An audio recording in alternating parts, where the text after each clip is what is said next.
Welcome to Leadership Reality. My name is Adekunle Dosman. I want to thank you for joining me for this series 33, 6 Ways Your Thoughts Shape Your Life. And I'll be wrapping up this series today with this episode 6. And this episode 6, I want you to know that you can train your mind. And you're not just stuck with your thoughts, you've just been practicing the same ones.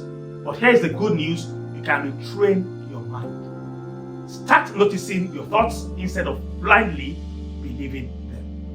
Challenge the negative ones, replace them with something more useful.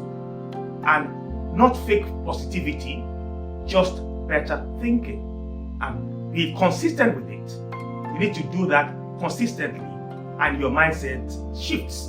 And when your mindset shifts, your life follows. And that brings me to the end of this episode 6, series 33, 6 Ways Your Thoughts Shape Your Life. And I'm concluding this part, and I want you to know that you can train your mind. Please drop comments on any of my social media handles until I come your way with a brand new series next week. That will be series 34. Thanks for watching, and I'll see you.